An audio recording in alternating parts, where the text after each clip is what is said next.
살아계신 주님. 요한계시록 1장 12절에서 20절 말씀입니다. 몸을 돌이켜 나에게 말한 음성을 알아보려고 돌이킬 때에 7 금촛대를 보았는데 촛대 사이에 인자 같은 이가 발에 끌리는 옷을 입고 가슴에 금띠를 띠고 그의 머리와 털의 희기가 흰 양털 같고 눈 같으며 그의 눈은 불꽃 같고 그의 발은 풀무불에 단련한 빛난 주석 같고 그의 음성은 많은 물소리와 같으며 그의 오른손에 7 별이 있고 그의 입에서 좌우에 날선 거음이 나오고 그 얼굴은 해가 힘있게 비치는 것 같더라. 내가 볼 때에 그의 발 앞에 엎드러져 죽은 자가 지르매 그가 오른손을 내게 얹고 이르시되 두려워하지 말라. 나는 처음이요 마지막이니 곧 살아있는 자라. 내가 전에 죽었었노라. 볼지어다 이제 세세토록 살아있어 사망과 음부의 열쇠를 가졌노니 그러므로 내가 본 것과 지금 있는 일과 장차 될 일을 기록하라.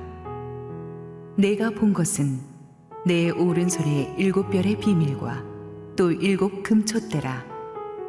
7 별은 7 교회의 사자여 7 촛대는 7 교회니라.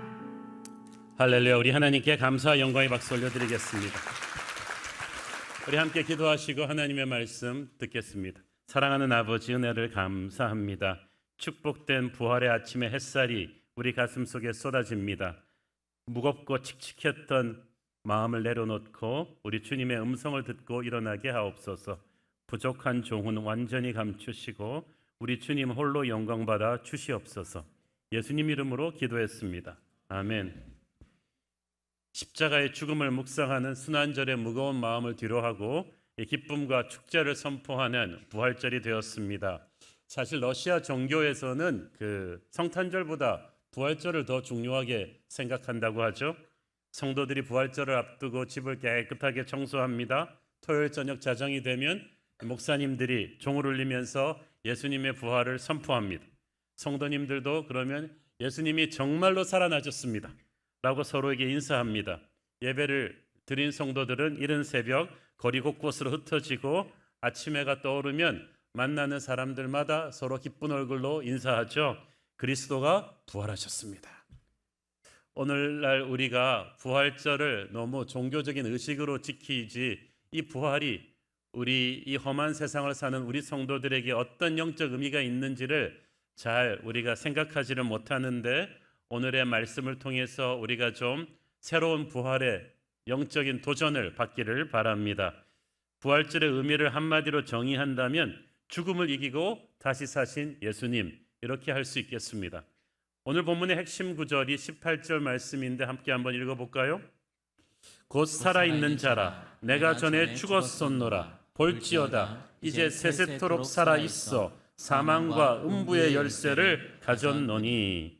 자, 여기서 주님은 자신을 살아있는 자라고 표현하십니다. 부활하신 주님을 우리가 인지하는 게 그만큼 중요하다는 얘기죠. 살아 계셨던 주님과 살아 계신 주님의 의미는 다릅니다. 석가모니도 모하멧도 살아 있었습니다. 살아 있었을 때 훌륭한 일을 했죠. 하지만 그들은 다 죽어서 지금 무덤 속에 있습니다. 오직 예수님만이 지금도 살아 계십니다. 다시 살아나신 주님과 다시 살아나셔서 지금까지 살아계신 주님은 또 달라요. 나사로도 부활했었죠. 예수님이 부활시켰어요. 그렇지만 나사로는 몇십 년 살다가 다시 죽었습니다. 그러나 부활하신 주님은 지금도 살아계십니다. 주님이 살아계신다는 말이 정확하게 어떤 의미입니까?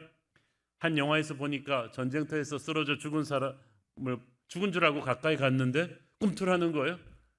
살아있네? 여기서 말하는 살아있네의 의미는 숨만 붙어 있는 거예요. 한물 간절했던 노장 선수가 코리안 시리즈에서 위기에 몰린 팀을 맹활약을 해서 구해내고 기적 같은 승리를 창출해냅니다. 그때 우리는 그 노장 선수를 보면서 뭐라고 합니까? 야, 아무개 아직 안 죽었네, 아직 살아있네, 이렇게 말하잖아요. 이때 살아있다는 말은 실력과 패기가 아직도 녹슬지 않았다는 뜻입니다. 또 권세를 믿고 온갖 악행을 저지르던 사람이 마침내 죄상이 드러나서 법의 심판을 받을 때 우리가 뭐라고 합니까? 야, 우리나라에 아직도 정의가 살아있네, 이렇게 얘기하잖아요. 이때 살아있다는 말은 정말 순리대로 역사가 중심을 잡아간다는 뜻입니다. 똑같이 살아있네라는 말도 상황에 따라서 해석이 다 달라지는데, 우리가 주님이 살아계신다고 할 때는 이 모든 것을 다 포함하면서 여기에 특별히 플러스 알파의 영적인 의미가 담겼어요. 부활하신 주님이 살아계신 주라고 말할 때 사도 요한은 어떤 의미를 말하고자 했을까요? 18절 말씀에 보면 먼저 주님의 부활은 십자가 죽음을 전제로 한다는 것을 우리가 알아야 합니다. 주님은 자신이 살아있는 자라고 하시면서 덧붙여서 전에 죽었었노라고 말씀하십니다. 그 말은 무슨 말입니까? 부활은 십자가의 승리를 토대로 하고 전제로 하고 이루어진 축복이라는 거죠. 이번 달 우리 교회 큐티 커버 책자 표지가 아주 멋있는 표지인데 의미를 자세히 생각해 보시지 않으셨을 거예요. 예수님이 부활하신 빈 무덤에서 나오시면서 본인이 못 박히셨던 저 멀리 갈보리 십자가의 세계를 보셨을 것이다 라는 설정으로 그린 그림이거든요. 기가 막힌 저는 상상이라고 생각합니다. 그리고 사실일 거라고 믿습니다.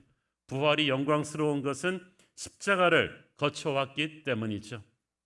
승리한 뒤에 치열했던 전투 현장을 돌아보는 장군처럼 부활의 새벽에 우리 주님은 빈 무덤을 나오시면서 자신이 그토록 고통스럽게 못 박혔던 갈보리 십자가 언덕을 지켜보시면서 가치가 있었어. 나는 죽음을 이기고 온 인류를 죄에서 구원해냈어. 저 십자가는 가치가 있었어라고 생각하지 않으셨겠습니까? 십자가는 고통스럽지만 영원하진 않습니다. 6시간 주님이 달려 계신 뒤에는 부활 생명이 찾아와서 그 자리를 대신했습니다. 하지만 부활을 부활로 누리기 위해서 반드시 십자가는 거쳐야만 합니다. 이제 우리가 주님의 십자가를 지고 주님을 따른다고 할 때 우리 인생도 그렇습니다. 우리가 십자가를 피한다면 부활의 승리를 우리는 누릴 수가 없어요. 여러분 생각을 해보세요. 막 그 치열했던 그 경기를 끝내고 불가능했던 승리를 따낸 팀이 함께 고스통 나눴으니까 와고자 막 트로피를 들고 환호를 하면서 샴페인을 터뜨리면서 끌어안고 울잖아요. 그때 경기 내내 없었던 선수 하나가 나타나가지고 갑자기 나타나서 막 같이 막 좋아하면은 다른 선수들이 뭐라 그래? 쟤는 도대체 뭐냐? 경기 때 코끝도 안 보이던 사람이 왜 승리의 순간에만 와서 누릴 수가 없죠. 본인이 민망해서도 그렇게 못합니다. 십자가를 통과한 사람만이 부활의 승리를 누릴 수가 있어요. 그래서 기독교 신앙의 핵심 두 축을 십자가와 부활이라고 하는 것입니다. 십자가 없는 부활은 뿌리 없는 나무처럼 근본이 없어요. 부활이 없는 십자가는 의미 없는 고난처럼 비참합니다. 우리는 반드시 십자가를 통과해서 부활신앙으로 가야 되는 줄 믿습니다. 부활하신 주님이 살아계신다는 사실을 우리가 확실하게 인지하는 것은 오늘 사는 우리에게 큰 영적인 힘입니다. 부활하신 주님은 간신히 숨만 붙어 계시는 분이 아니시고 살아 역사하시면서 전능하신 하나님으로서 우리를 위해 일하십니다. 먼저 교회를 세우고 다스리십니다. 12절 13절에 보면은 7 금촛대가 있었다고 했죠. 그리고 촛대 사이에 인자 같은 이가 있었다고 했는데 바로 부활하신 예수님을 가리킵니다. 그런데 20절에 보면 이 촛대들이 다 교회라고 했죠. 요한계시록을 받는 7 교회들 이렇게 멋있게 이렇게 디자인되어 있잖아요. 부활하신 주님께서 이 교회 가운데 서 계십니다. 계시록 3장 1절에 보면은 촛대 가운데로 걸어 다니신다고 했어요. 주님께서는 부활하신 주님은 어디 먼데 가지 않으시고 주님의 몸된 교회를 돌보고 계십니다. 부지런히 돌보고 계십니다.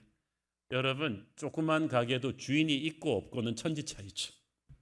아무리 작은 가게도 하루 종일 경영해도 돌봐도 일이 있어요. 하물며 지상의 모든 교회를 우리 주님은 잠시도 가만 방치하지 않으시고 먼지가 쌓이게 하지 않으시고 몸된 교회를 챙기십니다. 촛대가 교회를 상징한다고 했는데 촛대는 빛을 발하는 존재죠. 예수님이 세상의 빛이십니다. 우리는 그 빛을 전달하는 존재인 거예요. 스스로는 빛을 발하지 못합니다. 우리 교회는 주님을 통해서 이 빛을 흘려보낼 수 있습니다. 많은 사람들이 말합니다. 세상이 왜 이렇게 썩었냐? 왜 이렇게 악하냐? 왜 이렇게 캄캄하냐? 딴 사람은 몰라도 교회는 그런 말 하면 안 됩니다. 캄캄하기 때문에 하나님이 거기다 교회를 두신 것입니다. 어둡지 않으면 왜 촛대가 필요하겠어요? 우리는 그 썩어 캄캄한 시대를 향해 존재하는 의미입니다.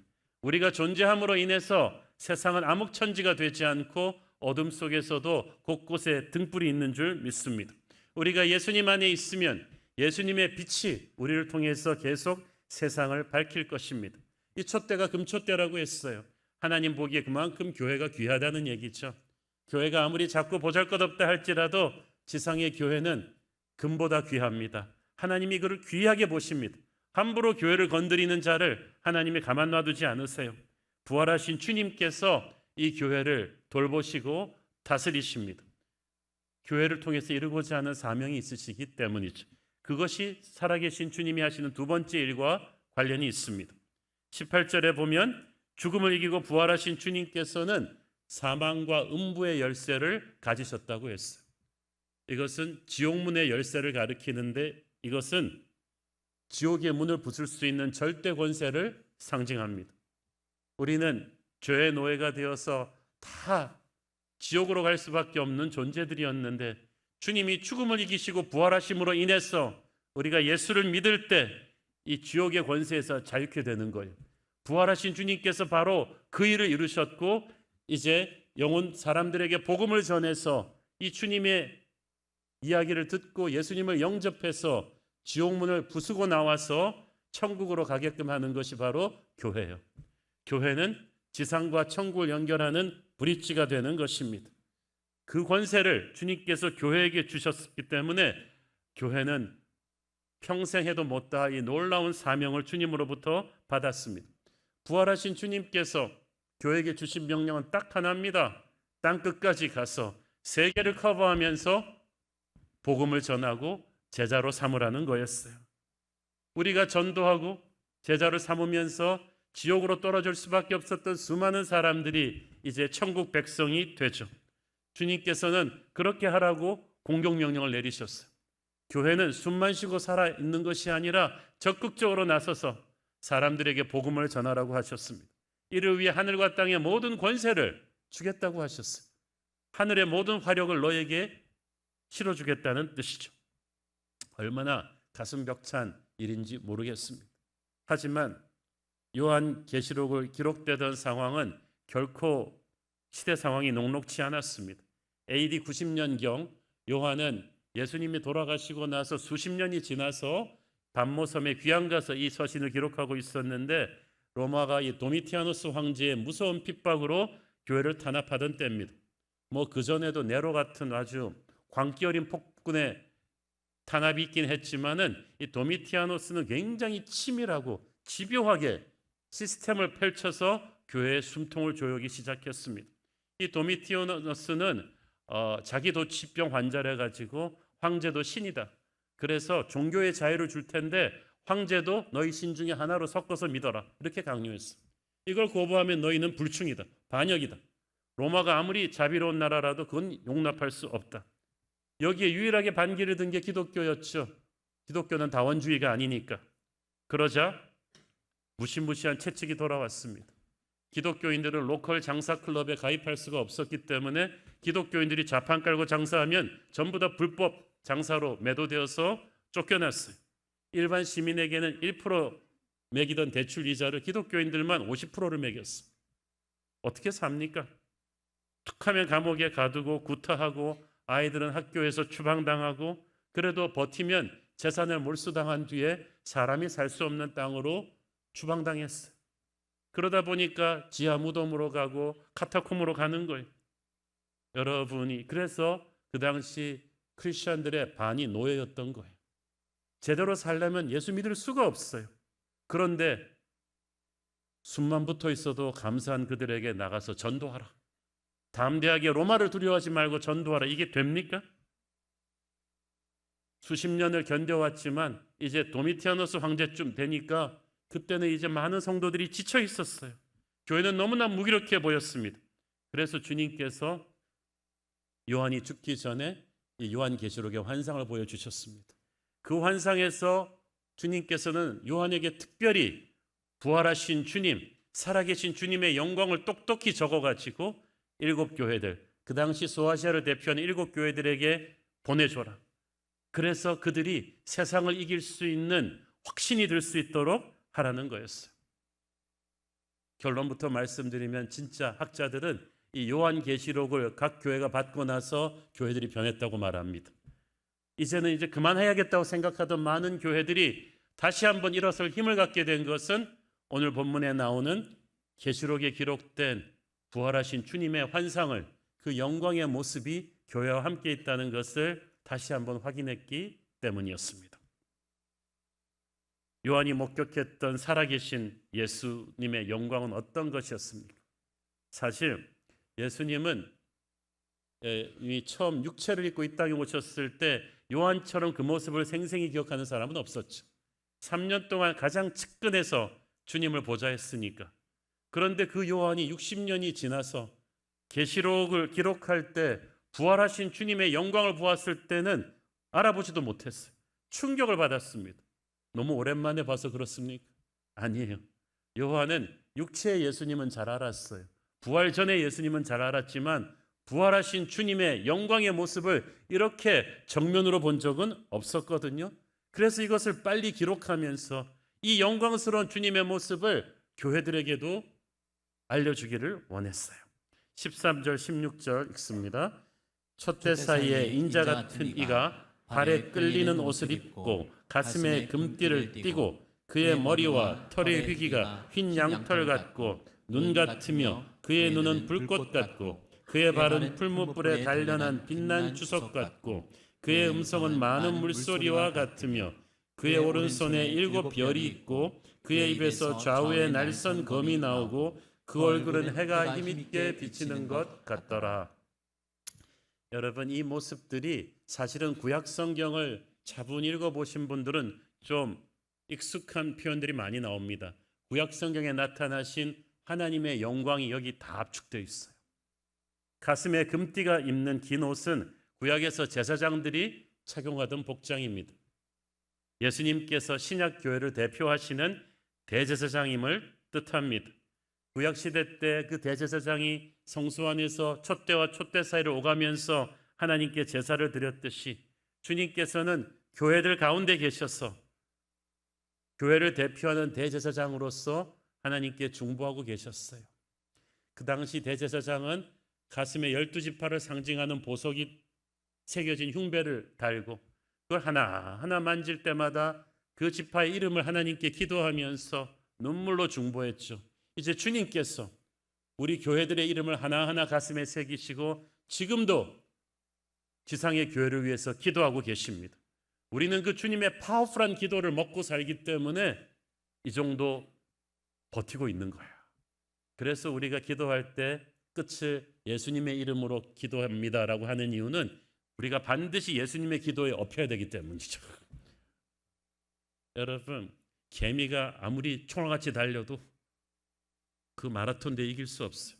개미가 할 수 있는 가장 똑똑한 일은 사자 뒤에 빨리 엎이는 거죠.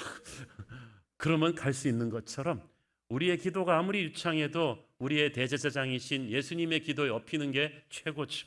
그분은 대제사장의 옷을 입으셨는데 이 옷은 왕의 옷이에요.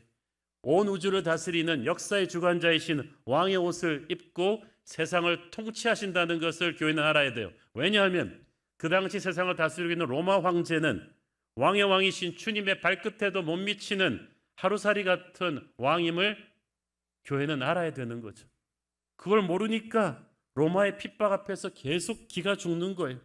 그 당시 로마는 절대 권력의 제국이었지만 정말 이상한 사이코 같은 왕들이 많았어요. 황제가 한번 들어서면 피바람이 불었어요. 정권만 바뀌면 무서운 정치 보복이 있었고 온갖 죄를 다 저지르면서 권력과 돈의 야합이 있었고 얼마나 사람들이 불안해하는지 몰라요. 정권만 바뀐다 그러면. 하지만 영원한 왕이신 주님께서 역사의 결론을 내시기 때문에 로마의 황제들의 정권 다툼에 기죽지 마라. 너희들의 운명은 하나님이 반드시 책임질 것이다. 이 사실을 믿어야 그들은 추상 같은 로마의 권력 앞에 주눅들지 않을 것입니다. 둘째로 부활하신 주님은 흰 양털 같고 눈 같은 머리털을 가지셨어요. 동방에서 흰 머리는 연륜과 지혜를 암시했습니다. 예수님은 한없는 지혜를 가지고 교회를 돌보실 것입니다. 눈 같다는 것은 주님의 순결입니다. 세상은 더럽지만 주님은 거룩하십니다. 그 거룩의 힘으로 선한 능력으로 악한 세상의 권세를 싸워 이기십니다. 그렇기 때문에 교회도 주님의 거룩으로 옷 입습니다. 세상이 아무리 더러워져도 교회는 주님의 거룩으로 무장을 해야 세상을 이길 수가 있는 줄로 믿습니다. 셋째로 그분의 눈은 불꽃 같습니다. 모든 사물을 꿰뚫어 봅니다. 이거는 마음속을 꿰뚫어 보는 CCTV와 같으니까. 그렇기 때문에 우리는 함부로 살 수가 없어요. 전능하신 하나님의 불꽃 같은 눈을, 하늘의 법을 인식하며 사는 우리는 지상의 법을 초월한 하늘나라 시민권자들입니다. 그래서 교회는 항상 코람되어 In the presence of God, 하나님의 임재를 인식하며 살아야 돼요. 나는 법 없이도 살 사람이다, 이런 말 함부로 할 수가 없죠. 우리나라는 이제 간통법이 없어요. 그렇지만 하늘나라에는 있어요. 그렇기 때문에 우리는 깨끗하게 살아야 되는 거예요. 가정을 지켜야 되는 거죠. 우리 모두가 어디서든지 주님이 보신다는 생각으로 정직하게 깨끗하게 서로 사랑하며 살면 은밀한 곳에서 보시는 주님께서 교회를 축복하실 줄로 믿습니다. 그분의 발은 풀무불에 단련된 빛난 주석 같다고 했어요. 발은 몸을 지탱하는 힘입니다. 주님께서 원수들을 짓밟으시고 원수들을 압도하시며 우리를 구하기 위해 달려오실 것입니다. 십자가에 못 박히신 발은 상처나고 피 흘리는 발이었지만 부활하신 주님의 발은 모든 세상의 권세를 짓밟아 버리는 능력의 발입니다. 우리가 힘들고 어려울 때마다, 세상의 사나운 힘에 치여서 무너질 때마다 기도하면 우리를 위해 달려오시는 주님의 구원의 발소리를 들을 수 있을 것입니다. 그의 입에서는 좌우의 날선 검이 나온다고 했어요. 이 검은 말씀의 검입니다. 성령의 검입니다. 주님의 말씀의 검이 나올 때 모든 어둠의 권세를 베어서 무너뜨릴 수가 있습니다. 그 살아계신 말씀의 검을 교회는 받았어요. 우리가 말씀을 읽고 묵상하고 공부할 때마다 이 검을 날카롭게 갈아서 교회를 공격하고 들어오는 모든 어둠의 권세로부터 자유할 수 있는 거죠. 그래서 말씀이 충만한 교회를 마귀는 함부로 흔들 수가 없습니다. 그의 얼굴은 해같이 빛났다고 했습니다. 요한은 변화산에서 예수님이 해같이 빛나셨던 얼굴을 아직도 기억하고 있습니다. 그 영광스러운 찬란한 모습을 보는 순간 이 땅에 빛나는 로마의 궁전은 아무것도 아님을 깨닫게 되는 거죠. 아까도 말씀드렸듯이 이 부활하신 주님, 살아계신 주님의 영광을 알고 그 영광을 계속해서 바라보는 것이 얼마나 중요한지 몰라요. 요한이 그래서 당시 소아시아를 대표했던 7 교회들에게 이렇게 아주 디테일하게 살아계신 주님의 영광의 모습을 적어서 보낸 것입니다. 이 사실을 그들이 가슴속 깊이 새겨 넣어야 그들은 승리할 수 있습니다. 지금은 큰 교회도 많고 세상 건물들과 비교해도 뒤지지 않는 좋은 교회 건물들도 있어요. 그렇지만 초대교회 때는 아니었어요. 교회들은 자기 건물 없었어요. 가끔씩 두란노 서원 같은 이당의 세상 사람이 쓰는 학원 같은 거 안 쓸 때 살짝 빌려 들어가서 쓰곤 하고, 대부분 오이코스라는 가정교회 형태로 모였습니다. 아니면 핍박을 피해서 지하 동굴에서 모였죠. 하지만 황제를 섬기는 신당이나 아폴로 제우스 신전 같은 건 얼마나 어마어마합니까? 아테네 같은 데 가보면 파르테논 같은 데 가보시면 웅장하죠. 그런 데서 뿜어내는 그 황제의 영광, 로마의 영광은 어마어마한 것이었습니다. 그 당시 박해받던 초라하고 가난한 우리 크리스천들은 얼마나 상대적으로 겁에 질리고 기가 죽었겠습니까? 그렇지만 이 요한계시록을 받고 나서 달라졌어요. 부활하신 주님의 영광이 얼마나 압도적인가를 알게 되고 나니까 그들은 더 이상 그들을 둘러싼 세상 제국의 화려함 앞에 주눅들지 않았어요.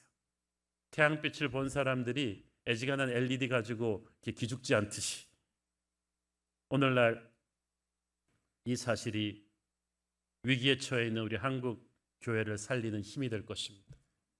오늘날 우리 교회가 이토록, 한국 교회들이 이토록 무기력한 것은 한국 교회가 인간적인 조건이 부족해서가 아니에요. 영광의 주님을, 부활하신 주님을 바라보는데 너무 시간을 덜 쓰고 세상을 바라보는데 너무 시간을 많이 쓰고 있기 때문입니다. 예배하는 시간, 기도하는 시간보다 우리가 유튜브, SNS 하는 시간이 압도적으로 많아요. 크리스천들도 마찬가지죠. 우리는, 한국은 지금 전 세계에서 유튜브 제일 많이 하는 넷플릭스에 큰 돈을 갖다 바치고 있는 나라죠. 그런데 그래서 우리는 잘 때도 장렬하게 유튜브를 보면서 까딱해 버리잖아. 옛날에는 그래도 형식적으로라도 기도하면서 잠드는 분들이 많았는데 요즘은 참 어렵잖아요. 세상을 이렇게 열심히 보고 나면 무의식적으로 우리는 이미 세상의 기세에 압도돼서 기가 죽어서 신앙생활을 하게 돼 있다는 거죠. 그러므로 이 어려운 때일수록 우리가 영의 눈을 들어서 교회 머리이신 부활하신 주님의 영광을 바라보는데 시간을 만들어야 돼요. 그토록 핍박받는 초대교회가 살아남을 수 있던 유일한 힘은 부활하신 주님의 영광을 편지로나마 받아서 읽는 것이었어요. 히브리서 3장 1절, 그러므로 함께 하늘의 부르심을 받은 거룩한 형제들아, 우리가 믿는 도리의 사도이시며 대제사장이신 예수를 깊이 생각하라. 여기서 깊이 생각하라는 말을 영어 성경에서는 fix your thoughts on Jesus, 아예 그냥 예수님한테 생각을 꽂아 놓아라. 원문 그대로 번역하면 생각하고 또 생각하라. 이것이 영적인 승리의 비결입니다. 우리가 기도를 안 하는 게 아니라 너무 적당히 해서 문제죠. 예배를 안 드리는 게 문제가 아니라 세상의 뉴스와 엔터테인먼트를 보는 것 정도의 열정으로 예배를 안 드려서 문제죠. 목회자인 저도 아이러니하게도 목회하느라고 바빠서 집중적으로 주님만 묵상하는 시간이 많이 없음을 깨닫게 됩니다. 그래서 몸부림쳐서 자꾸 그런 시간을 확보하려고 노력을 하죠. 우리는 살아계신 주님의 영광을 바라보는 시간을 자주 가져야 돼요. 그래야 눈에 보이는 사나운 세상의 현실 앞에서 절망하는 그렇게 무기력한 삶을 살지 않을 수 있습니다. 우리는 다니엘에게서 이런 위대함을 보지 않나요? 다니엘이 직장에만 출근하면 그 바벨론 왕궁의 사방의 정치꾼들 다니엘 못 잡아먹어서 안달인 그를 시기하고 질투하는 사악한 그 파당 정치하는 사람들에게 부대끼면서 회의하고 일하다 보니까 지치고 쓰러지려고 할 때 다니엘이 스톱, 내 전화 이제 다 홀드해 주세요. 나한테 사람 찾아오는 것도 홀드해 주세요. 1시간 동안 나한테 말 걸지 마세요. 방에 달려 들어가서 예루살렘을 향해 문을 열고 그는 숨을 내쉽니다. 그때 비로소 숨을 쉬는 거죠. 그때 뭐 했겠어요? 부활하신 주님의 영광이 압도되는 그 시간입니다.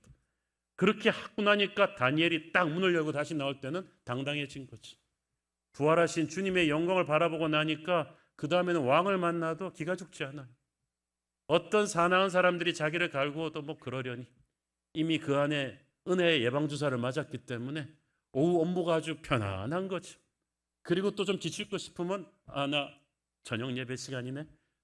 내 전화 홀드하세요. 그리고 또 1시간 딱 들어가지고 퇴근하기 전에 또 주님의 영광 앞에 압도가 됩니다. 그리고 퇴근하니까 다니엘은 그 무서운 공직자 생활을 정권이 몇 번 바뀌고 나라가 몇 번 바뀌었는데도 80이 됐는데 20대 때 총리였는데 80대도 총리. 연줄 하나 없는 사람이 그렇게 가능한 일이에요. 툭하면 정적들이 모함하는 그 사람을 여러분 사나운 세상 속에서 여러분이 지속적으로 부활하신 주님의 영광을 바라보는 데 시간을 낸다면 여러분도 다니엘처럼 승리할 수 있을 줄로 믿습니다. 주님께서 교회를 붙잡고 계심을 보게 될 때 우리는 교회를 통해서 하나님이 놀라운 일을 하고 계심을 알게 될 거예요. 에베소서 1장 22절 또 만물을 그 발 아래 복종하게 하시고 그를 만물 위에 교회의 머리로 주셨느니라. 교회는 그의 몸이니 만물 안에서 만물을 충만케 하시는 자의 충만이니라. 자, 온 우주의 역사를 주님이 다스리시는데 주님께서 교회를 통해서 다스리시겠다는 거죠. 그 말은 무슨 말이에요? 교회는 그 시대 역사에 대해서 책임을 져야 된다는 거예요.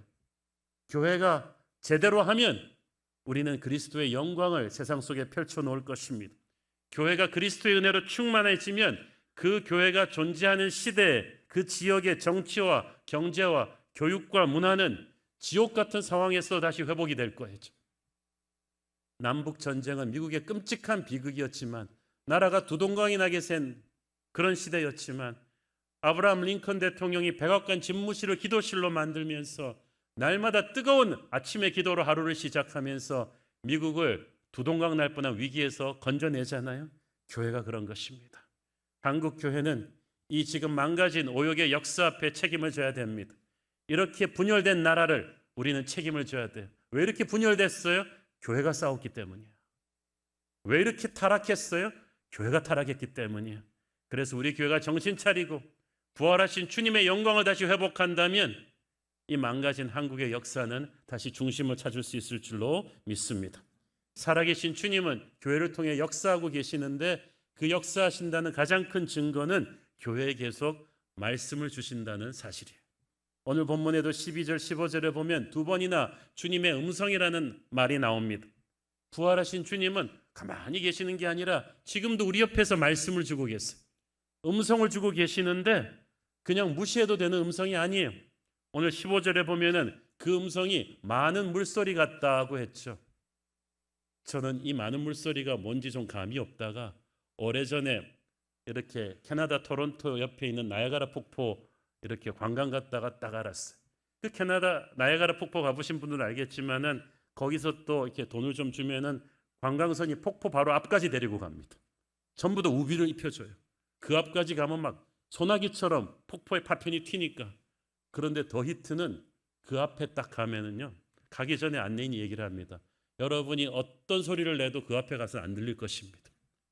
폭포의 소리가 The noise of the fall is so loud it will shut out all other noises. 폭포 소리가 너무 커서 주변의 모든 소리를 잠재워 버릴 것입니다. 진짜 가까이 가니까 소리를 질러도 소용없어. 아무 소리도 안 들려. 많은 물소리가 바로 그런 거예요. 우리 주님께서 말씀하시는 음성은 우리가 피할 수 있는 게 아니에요. 무시할 수 있는 것이 아니고 안 들으려고 안 들을 수 있는 것이 아닙니다. 천지를 쩌렁쩌렁 울리는 권능의 음성인데 우리는 그 맑고 강한 음성을 듣고 사는 사람인 줄로 믿습니다. 정신이 번쩍 나게 하는 그 음성을 듣고 압도되는 게 왜 중요하냐? 그래야 24시간 우리한테 조잘조잘되는 세상의 소리, 어둠의 소리를 셧아웃 시킬 수가 있는 거죠. 이 세상의 소리를 계속 듣고 있으면요. 낙심하고 분노하고 절망하게 됩니다. 제가 머리 깎으러 간 이발소 분이 항상 뉴스를 틀어놔가지고 30분 동안 머리만 깎고 나면 막 제가 막 성령 충만했다가 막 우울하고 막 짜증이 나고 막 분노가 안 되겠다 해서 그 다음부터는 가자마자 채널부터 바꿔놓습니다. 그 음성을 무의식 쪽에 깔잖아요. 그러면은 인생이 정말 패배적이 돼요. 2차 세계대전 직후에 아프리카의 한 마을에 유명한 점쟁이가 있었습니다. 그 나라 최고의 점쟁이기 때문에 어느 날 농사를 앞둔 농부들이 그 점쟁이를 찾아와 가지고 그의 작황을 알려달라고 했습니다. 엄청난 흉겨가 나왔어요. 올해는 엄청난 대기근이 올 것입니다. 그 말을 믿은 농부들이 그의 농사를 접어버리고 대거 다른 나라로 피난을 떠났다고 합니다. 이렇게 떠난 농부의 수가 무려 2만 명이 넘었습니다. 그리고 그 해에 과연 엄청난 흉년이 찾아와 대기근이 일어났는데 문제는 날씨가 아주 좋았다는 거예요. 가뭄도 없었어요. 홍수도 없어요. 왜 흉년이 났느냐? 기상학자들의 말에 따르면 농사를 짓기에 최적의 해였는데 왜 흉년이 났느냐? 점쟁이의 말을 듣고 2만 명이나 피난을 가가지고 농사를 지을 농부들이 없었다는 거죠. 그래서 대기근이 찾아온 거죠. 그래서 다들 점쟁이한테 가서 따졌더니 내가 흉년이 난다고 했지 그 말은 맞지 않았냐. 너희들이 농사를 안 지어서 대기근이 났다. 1946년 남아프리카에서 실제로 있었던 일입니다. 제가 보니까 그 점쟁이가 마귀예요. 이 세상 권세 잡은 마귀는 항상 우리한테 그런 식으로 나쁜 믿음의 음성을 들려줍니다. 여러분 아세요? 뉴스는 팩트가 아니라 해석입니다. 이걸 계속 듣고 있으면 항상 여러분이 보는 모든 신문, 칼럼, 유튜브 뉴스 다 보면 안 될 거라는 얘기예요. 결론은. 무슨 노벨상 탔다는 경제학 박사라는 사람의 에세이를 읽어보면 결론은 경제가 어려울 것이다. 그 말은 나도 하겠어. 이 세상 뉴스를 보면 마귀의 영으로 움직이기 때문에 항상 불경기라고 하고 나라가 위기라고 하고 망할 것이라고 하는데 그런 소리가 듣고 싶으면 낙심되고 화가 나고 욕이 나오고 죽고 싶죠. 이렇게 교회가 많은 우리나라가 세계에서 자살률 1위라는 사실이 얼마나 슬프고 심각한 일입니까? 2위 일본의 2배입니다. 그 중에서도 청소년 젊은이들이 많다는 것은 얼마나 가슴 아픈 일입니까? 왜? 이 어른들이 세상 속에 너무나 많은 절망적인 소리를 풀어놨기 때문이에요. 이 세상의 소리는 절망으로 우리를 몰아갑니다. 하나님의 음성을 들어야 소망이 생깁니다. 세상의 소리를 듣고 싶으면 날이 갈수록 죽고 싶어집니다. 하나님의 음성을 들어야 살아야겠다는 결심이 나죠. 새벽 기도로 하루를 시작하는 사람은 하나님의 음성을 듣고 시작하기 때문에 일단 생각 포맷이 잘 돼가지고 낮에 세상 소리를 들어도 견딜 수가 있어요. 낮에 힘들고 외로울 때마다 기도하는 사람은 세상이 헝클어 놓은 자신의 마음을 하나님의 음성의 맑은 생수로 깨끗이 씻어낼 수가 있습니다. 하루의 스트레스를 가지고 잠들기 직전에 무거운 짐을 나홀로 짓고 견디다 못해 쓰러지는 사람은 자기 전에 1분이라도 손가락을 모으고 기도한다면 하나님의 음성이 마음에 평안을 주는 것을 경험할 것입니다. 부활하신 주님을 우리는 항상 바라보고 그분의 음성에 접속해야 되는 거예요. 언젠가 누가 마틴 루터에게 물었습니다. 당신 어떻게 마귀를 이겼나요? 그랬더니 루터가 대답했습니다. 마귀가 시도 때도 없이 내 마음의 문을 두드리며 묻죠. 여기 누가 사나요? 그러면 내 안에 계신 사랑하는 주님이 문으로 나가서 말씀하십니다. 이전에는 마틴 루터가 살았는데 이사 나가고 이제는 내가 산다. 부활하신 주님이 오늘 우리 안에 살아계시는 줄 믿습니다. 여러분이 날마다 기도하고 예배한다면 여러분 안에 계신 주님이 나가셔서 마귀를 쫓아내실 것입니다. 그분이 우리 안에 살아 역사하시는 한 어둠은 결코 우리 안으로 뚫고 들어올 수 없습니다. 요한계시록을 받은 초대교회들이 그 세상의 권세에 압도돼서 이제 신앙생활 포기하려 했던 그들이 부활하신 주님의 영광의 모습을 설명만 듣고도 가슴에 새기고 다시 일어났듯이 오늘 우리도 이 성경 말씀만 보고도 부활하신 주님의 모습을 상상하면서 다시 한번 담대히 일어나야 될 줄 믿습니다. 강한 세상 앞에서 사나운 세상 앞에서 무너지지 마시고 승리하는 저와 여러분 되기를 축원합니다. 기도하겠습니다. 주님 은혜를 감사합니다. 살아계신 주님이 우리 안에 계셔서 역사하고 계신데 우리는 주님보다 세상의 소리를 너무 듣다가 불안해하고 죽고 싶어하고 무너지려고 했습니다. 오늘 정신 차리고 부활하신 주님의 영광을 보게 하옵소서. 예수님 이름으로 기도했습니다. 아멘.